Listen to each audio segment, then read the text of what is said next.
Arrestation de 5 hauts cadres de la fonction publique en RD Congo. Ils sont accusés notamment de faux en écriture et de corruption.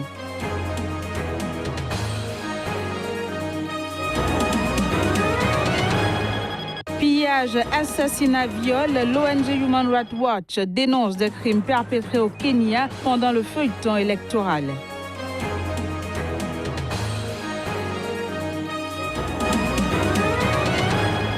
Investiture du nouveau président de la République autoproclamée du Somaliland, Moussé Bihi, est le vainqueur de l'élection du 13 novembre dernier.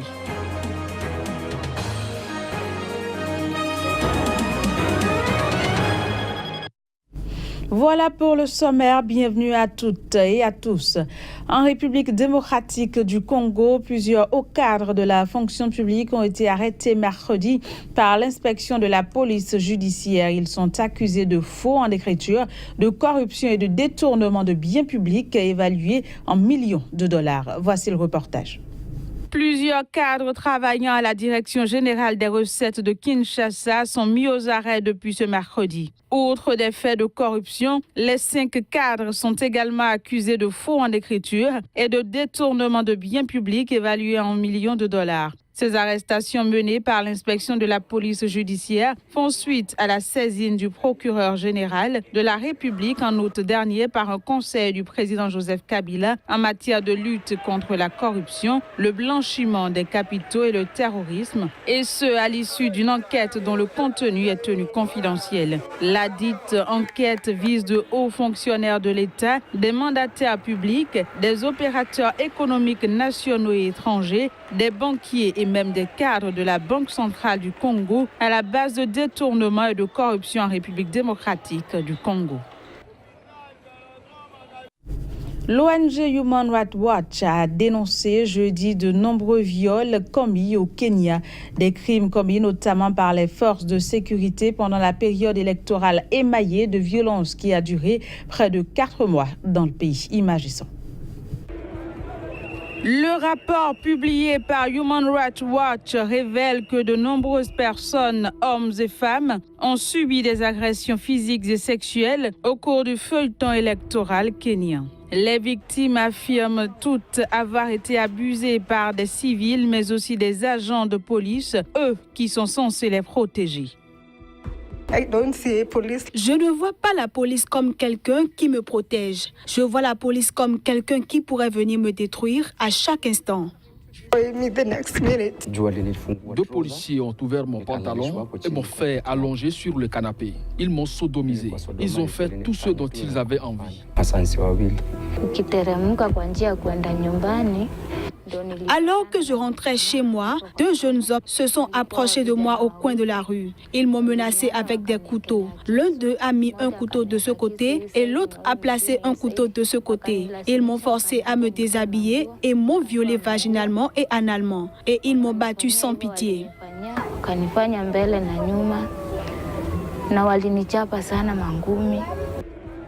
La moitié des viols recensés dans ce document de Human Rights Watch constituent des viols collectifs. L'ONG y dénonce également le comportement de la police durant la période électorale, notamment l'usage excessif de la force contre des manifestants, les meurtres, passages à tabac et membres coupés d'individus, ainsi que le pillage et la destruction de biens.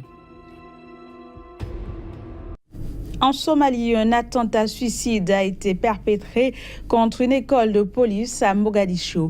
L'attaque survenue ce jeudi a fait plusieurs morts. Voici les précisions. Un attentat suicide perpétré à Mogadiscio dans une école de police a fait, selon la police, plusieurs morts. L'information a été confirmée par un officier de police, Mohamed Abdoul. Sans pouvoir fournir de bilan plus précis dans l'immédiat, ce dernier a laissé entendre qu'il y avait de nombreuses victimes. D'après lui, un homme portant une ceinture d'explosifs est entré dans le camp, déguisé en policier et s'est fait exploser. Selon des témoins, le kamikaze est arrivé lors du rassemblement des policiers pour leur parade matinale, massé sur une place ouverte. Le camp attaqué est le site de la plus importante école de police de Somalie.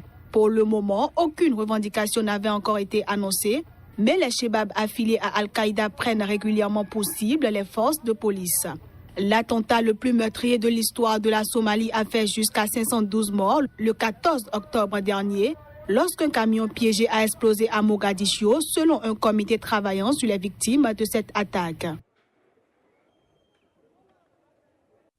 Vainqueur de l'élection présidentielle du 13 novembre dernier dans la République autoproclamée du Somaliland, Mousseibi du parti au pouvoir Kulmiye est officiellement investi. Voici les précisions.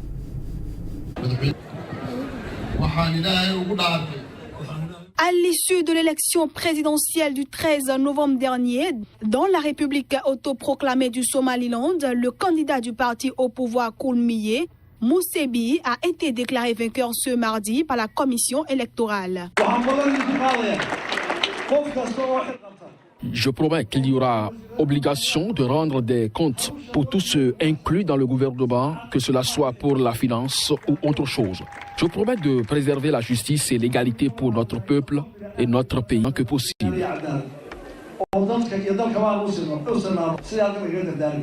Âgé de 69 ans, Mousseibi, officier à la retraite de l'armée de l'air et ancien ministre de l'Intérieur, a obtenu 55% des suffrages, loin devant Abdirahman Hiro du parti d'opposition Wadani, crédité de 41% des voix. Il succédera ainsi au président Ahmed Mohamed Silanio, qui ne s'est pas représenté. J'appelle le peuple du Somaliland à obéir à leur nouveau président. Et c'est obligatoire pour nous de travailler avec lui comme vous avez tous travaillé avec moi. Les quelques 4 millions d'habitants de cette république semi-désertique espèrent que cette troisième élection démocratique, depuis la déclaration d'indépendance du reste de la Somalie en 1991, renforcera leur quête de reconnaissance internationale. En effet, le Somaliland n'est officiellement reconnu par aucun pays et est toujours considéré par la communauté internationale comme partie intégrante de la Somalie. Pendant ce temps, au Mali, des milliers de personnes ont manifesté mercredi à Bamako pour dénoncer la décision du président américain Donald Trump de reconnaître Jérusalem comme capitale d'Israël. C'était à l'appel du collectif des associations musulmanes du Mali. Les manifestants ont demandé au président américain de surseoir sa décision qui porte atteinte, selon eux, à l'islam et aux musulmans. Dans les rues, les manifestants ont fait flotter les drapeaux palestiniens et maliens, ainsi que des pancartes sur lesquelles on pouvait lire « Jérusalem, la capitale éternelle de la Palestine ». La couverture universelle en santé consacrée par la communauté internationale est célébrée chaque année le 12 décembre. Le but de ce programme est de permettre aux populations d'avoir accès aux soins sans difficulté financière. Le ministre de la Santé, Alassane Seyidouf, nous fait le point. La couverture universelle est donc une composante essentielle du développement durable et de la lutte contre la pauvreté et un élément clé de tout effort de réduction des inégalités sociales. Il me plaît, en cette circonstance, de rappeler les dispositions prises par notre pays, le Bénin, pour poursuivre résolument sa marche vers la couverture universelle en santé. Le programme d'action du gouvernement, dans le cadre de l'amélioration des conditions de vie des populations, a prévu le renforcement des infrastructures sanitaires et du plateau technique à tous les niveaux de la pyramide sanitaire, le renforcement des ressources humaines à travers la formation des spécialistes et le recrutement de personnel qualifié, la mise en œuvre du programme dénommé Assurance pour le renforcement du capital humain, ARCH. Il s'agit d'un dispositif qui a une composante assurance maladie qui sera obligatoire pour toute la population. L'opérationnalisation de cette assurance maladie permettra de supprimer le paiement direct. Elle sera fondée sur la solidarité nationale avec l'option de prise en charge par l'État des soins des populations indigentes. La presse en ligne, nouvelle trouvaille pour contourner la censure des autorités au Soudan. Un moyen pour échapper à un arsenal législatif qui limite la liberté de la presse, selon des journalistes. La censure n'a cessé de croître au fil des ans depuis l'indépendance du Soudan du Sud en 2011. Dans le but de continuer à faire du journalisme indépendant, de nombreux journalistes ont quitté le papier pour tenter l'aventure du net. Une dizaine de journaux en ligne, environ, ont ainsi vu le jour cette année. Pendant ce temps, le Service national du renseignement et de la sécurité continuait à saisir des exemplaires de quotidiens suite à la publication d'articles hostiles au régime du président Omar el-Béchir. Dans un pays où un journal papier fait face à une nouvelle ligne rouge presque chaque jour, la presse en ligne est une trouvaille. Au Soudan, à en croire des journalistes, les autorités s'appuient sur un arsenal législatif pour limiter la liberté de la presse. Et l'étau pourrait encore se resserrer si le gouvernement approuve une nouvelle loi qui permettrait au Conseil de la presse d'interdire la publication d'un journal pour une durée de 15 jours sans décision de justice. Le nouveau texte permettra également à ce même Conseil d'annuler les licences des journalistes et des journaux.